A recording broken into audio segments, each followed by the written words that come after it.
Boys, you have to say hello to the YouTube audience. This is John. Hi there. This is Bill. Hello. They came over to help me fix the bottom of my bathroom cabinet.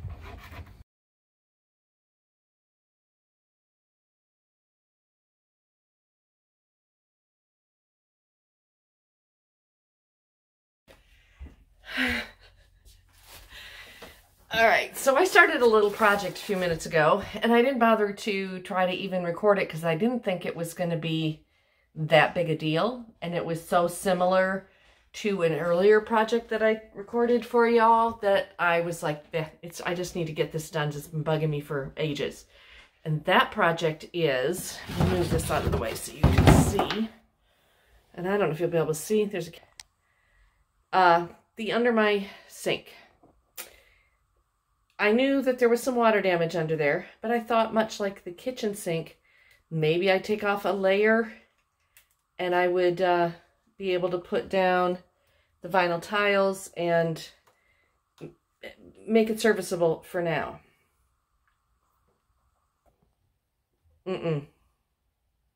Not the case.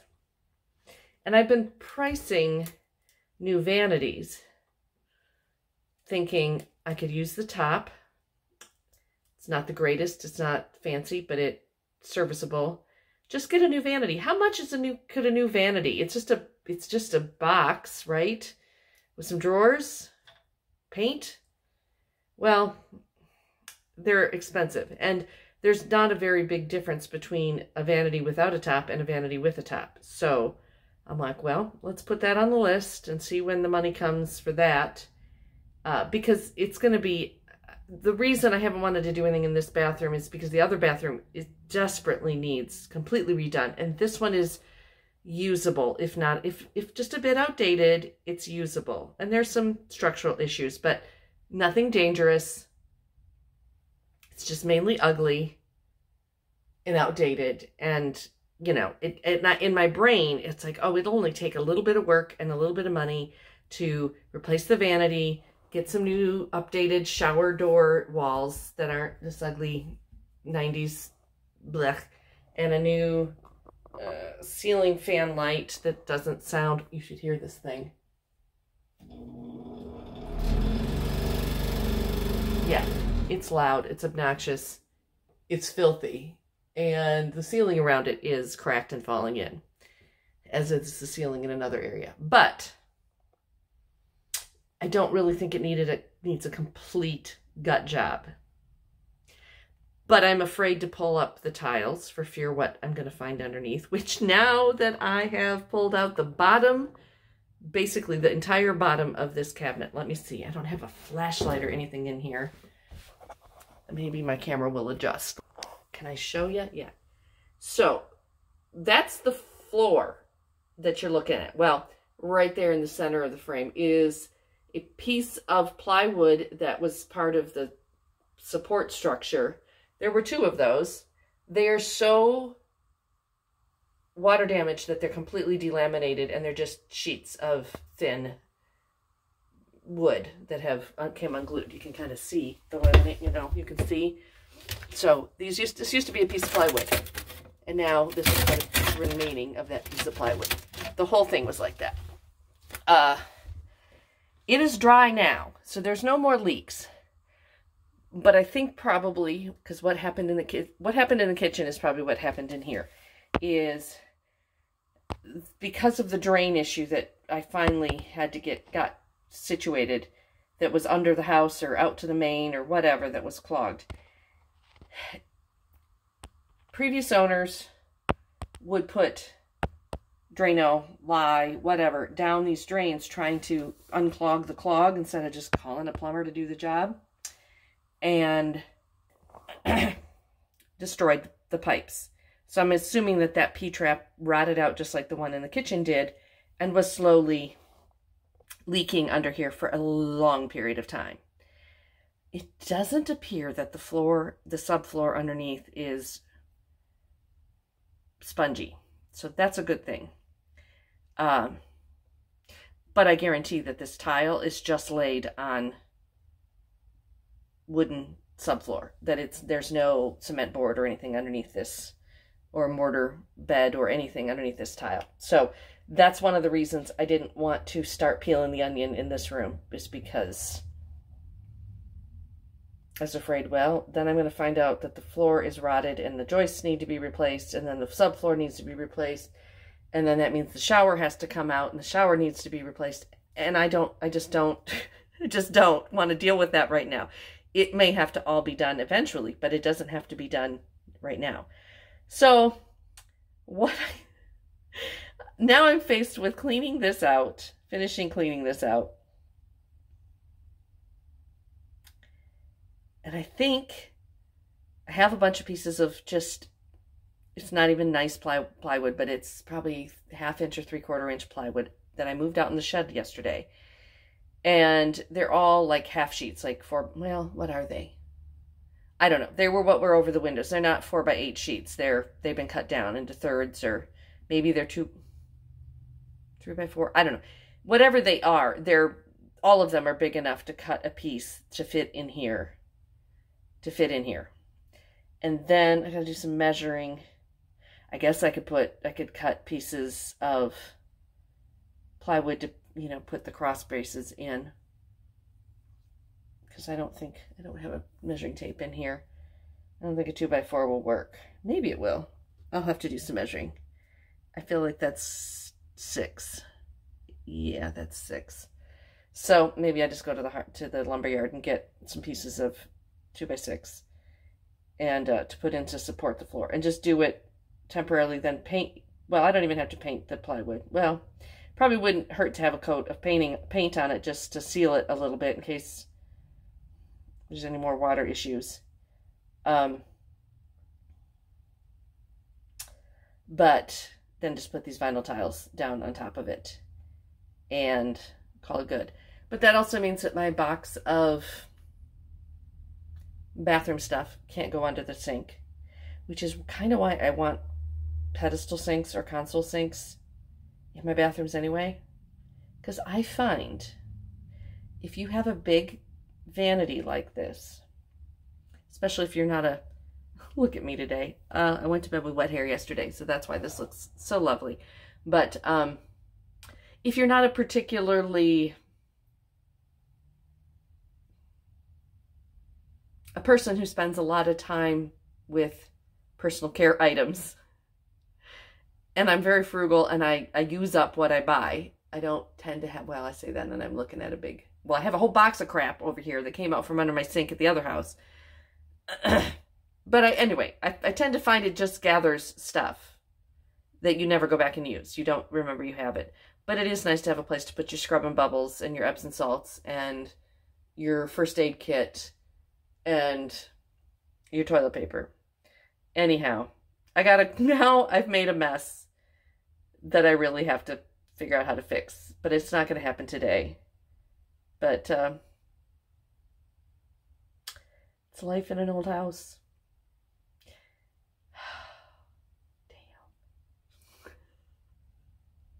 I was like, I have one more little project in me today. Let's go out and clean out. Let's go in and clean out underneath that sink and then put that stuff away. Get some baskets. I got some bins and baskets and stuff. Just put that vinyl tile in there and put your stuff away in there.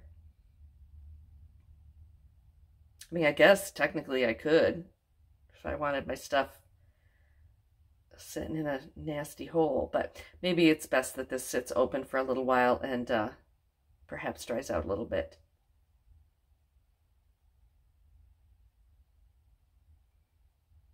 I need a contractor. I need a contractor. I also need a trip to a big box store to buy some more tools because I don't think I have a circular saw anymore. And I might be able to cut plywood with, I have a jigsaw. I know I do. And it just seems like that will be a pain in the ass. I need more tools. All right. Well,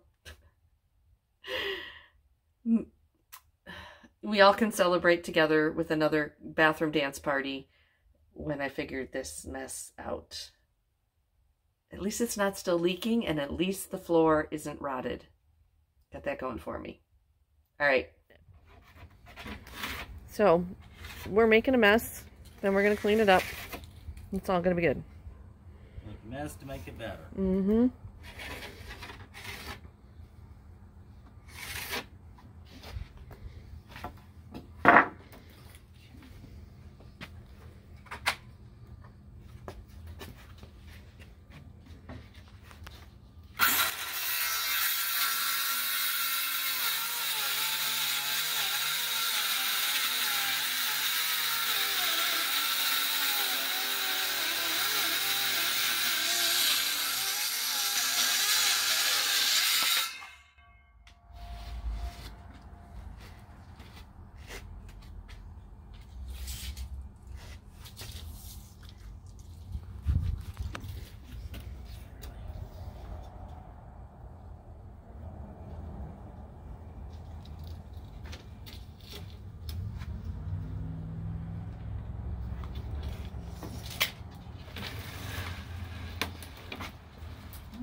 Okay, we're testing the first piece.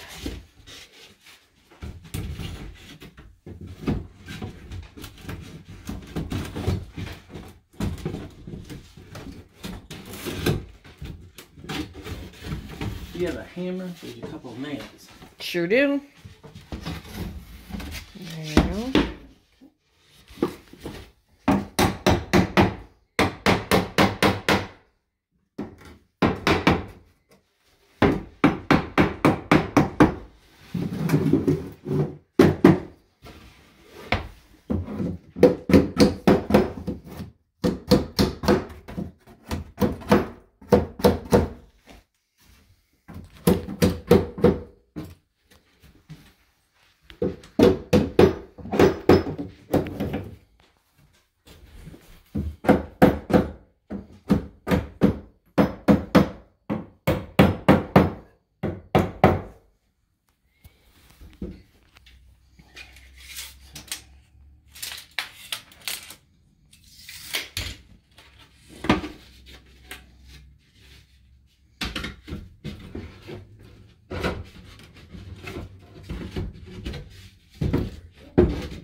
You want a mallet? Let's see. I'm hitting against that. Oh, that little bit of trim there. Yeah. Let's see.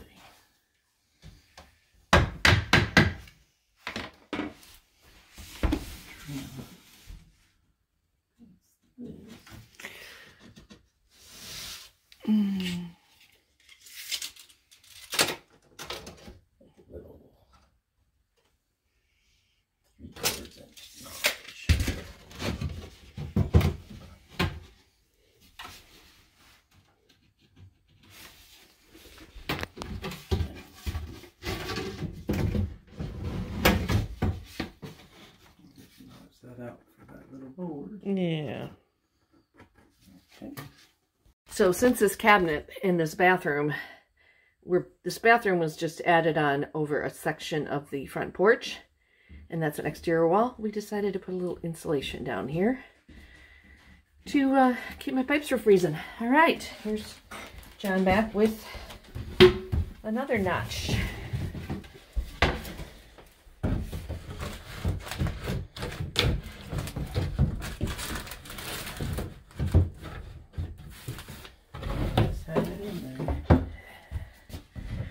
And got to work around the shelves that are in there and the P-trap and all kinds of.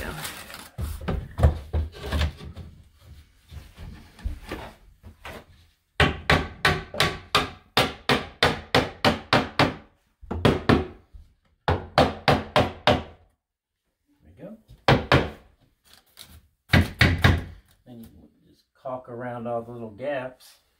And I'm going to come in tonight or tomorrow and just throw a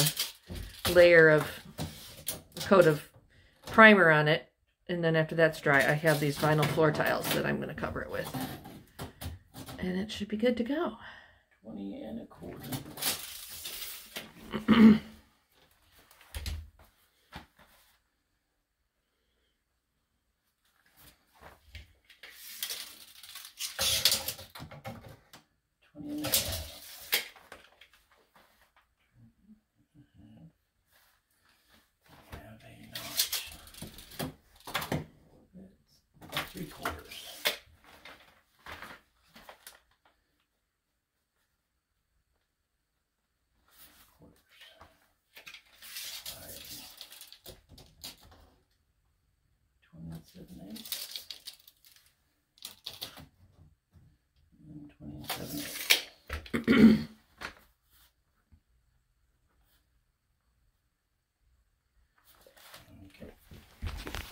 Miracle did you just perform, John? Okay.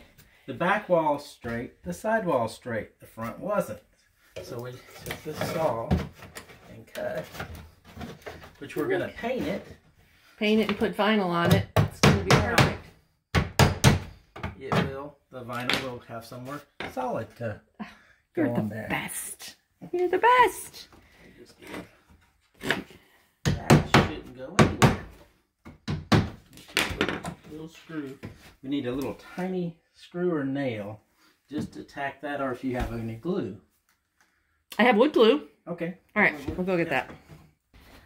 So, May not be perfect, but it's a lot better than it was. that's right. So this is what Bill's been doing while we've been doing other things. He had a random roll of insulation in the shed, and now my unfinished walls are not finished, but they're insulated. Last couple winters, I think they just had a wool blanket draped across the window, the hole. So we're going to be much more efficient this year. Much more efficient. Oh, look at you even putting the styrofoam down there. Yes. Gosh darn. I mean, don't call the fire marshal on us, because we're just using moving boxes to hold it and keep the cat out of the way. But it's again, it is what it is. Oh, look at how nice you did. Awesome. See the wedge I made? Oh yeah, that's great. Oh, this is awesome. Yep, well, I'll just get in there Absolutely. and vacuum it out. And now it'll be nice and clean. yeah. Yeah, that's going to be the nice And it's idea. going to be, there's not going to be as much air infiltration. No, absolutely not. It's just And gonna lock it insulation and Yeah, it'll be nice. And I might would even paint, even though you're going to put tile, I might would put a coat of paint. That just helps. Yeah, I'm going to. I've got some bin primer Yeah. or Zinsers or something. I don't it'll remember what also it. help seal it up more. Yeah. Yeah.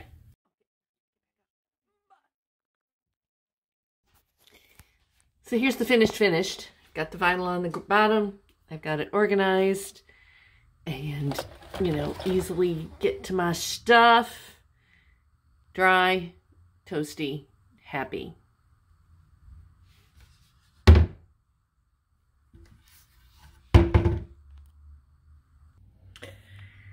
So a big, huge shout out of gratitude and love to John and Bill, my buddies here in Selma, who have come through for me many times to help me out, and I really appreciate all their help and knowledge and their tools. That day my phone battery died, and so I didn't get video of some of the other little things that my honeydews that my honeys did, but we got the shed door repaired that was rotted out and dragging on the ground and making it real hard to open and close. We made a little temporary fix to one of my windows that was threatening to drop. And I don't remember what else. Seems like there were some other things we did, which also motivated me to do more stuff and get some more things finished. So I don't know what I would do and how I would get by without help from my friends. So thanks again, Bill and John. I love you.